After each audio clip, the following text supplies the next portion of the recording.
የአስተሳሰብ ለውጥ የሰው ልጅ ዓለሙ ሐሳቡ ሐሳብህ ከተስተካከለ ዓለምህ የተስተካከለ ይሆናል ማለት ነው።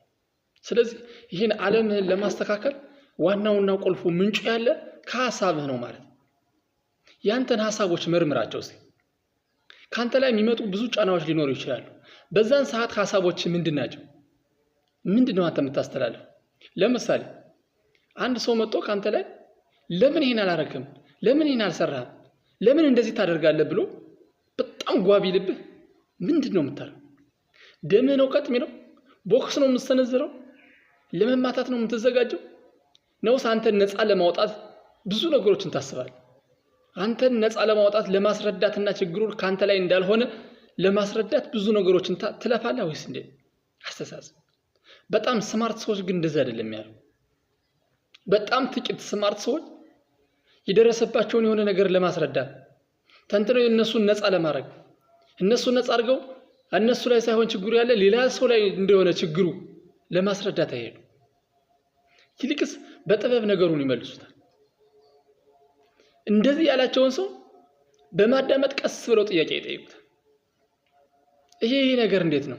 ይሄን ነገር ያየው እስከዚህ አንፃር ነው እንዴ? ምን አስበህ ነው? እስኪ ቀስ ብለህ አስረዳኝ ብለው የማወቅ ፍላጎት አላቸው። ከምን ተነስቶ ነው ይዘው እንዲህ ያለ ተናዶ ሊናገረኝ የቻለ ከምን ተነስቶ ነው? ምን ሰራ ብሎ አስቦ ነው? ባለማወቁ ሊሆን ይችላል። ስለዚህ ይህን ሰው ቀስ አድርጌ ላስረዳው፣ ሐሳቡ የንዴት ሐሳብ ያመጣበት ነገር ምንድነው ብለው ነገሩን መርምረው ያን ነገር በጥበብ ለማስረዳት ይሞክራሉ ማለት ነው።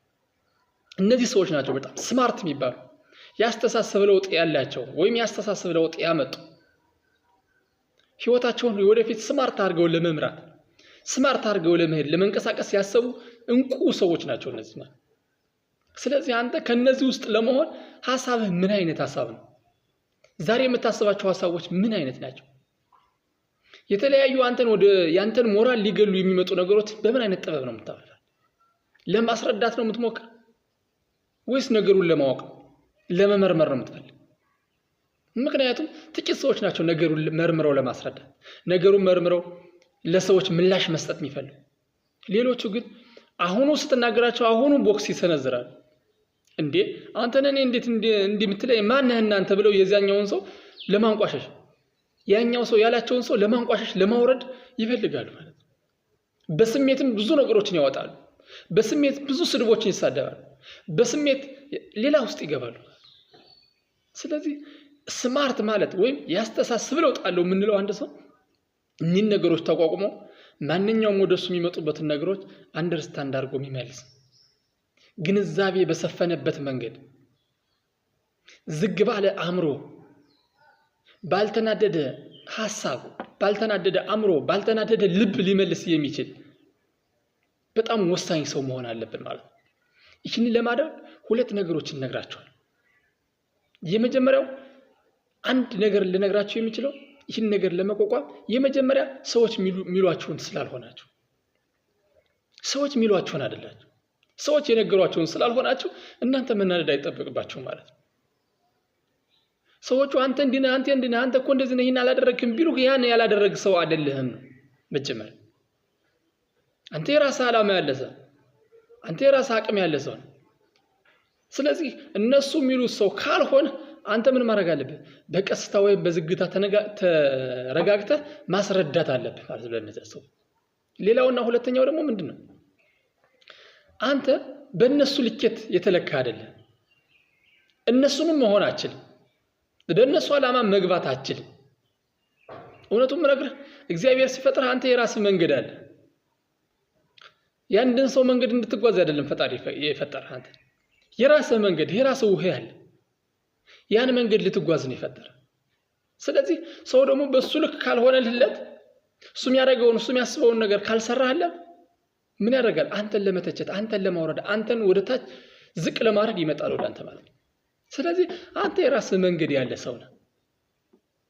አንተ የራስህ ስኬት አንተ የራስህ ዓላማ ያለ ሰው ነህ። ያን ዓላማህን ያን ዓላማህን ለማሳካት ነው እየሄድ ያለ። ስለዚህ ሰው ሚልህን ስላልሆነ አንተም ደግሞ የራስህን መንገድ የምትሄድ ሰው የተፈጠረበት ዓላማም የራስህን መንገድ እንድትሄድ ከዓለም ህዝቦች የተለየ ነገር ልሰራ ስለመጣ መናደድ የለብህ። ነገሮችን ሁሉ በቀላሉ ማስረዳት አለብህ። ነገሮችን ሁሉ ተረድተህ ሐሳብህን ሁሉ ስማርት ማድረግ አለብህ። ይህን ስታረግ ወደ ዓለም ልዕልና ትወጣለህ ማለት ለብዙ ሰዎች መወጣጫ ትሆናለህ። ሐሳብህ ለብዙ ሰዎች ገዢ ይሆናል። አንተን የሚፈታተነ ሰው ታጣለህ። አንተን ሁሉም ሰው እንደ መሪ ያያል ማለት እንጂ እሱን ለመብለጥ ወይም አንተን ለመብለጥ የሚፈታተነ አንተን ወርታች ለማውረድ ሁሉ የሚነሳ ሰው አይኖርም። አንተን የበላይነት ይሰጣል። አንተን ስማርት ነው ብሎ ያስባል። አንተን ሐሳቡ ንጹህ ሐሳብ ነው የሚያስብ ብሎ ያስባል ማለት ነው። ይሄን ለማድረግ አንተ ከልብህ መነሳትና ሐሳቦችን ስማርት ማድረግ አንተን ተመራጭ ሰው ማድረግ አለብህ ማለት ነው። አመሰግናለሁ። መልካም ቀን ይሁንልህ።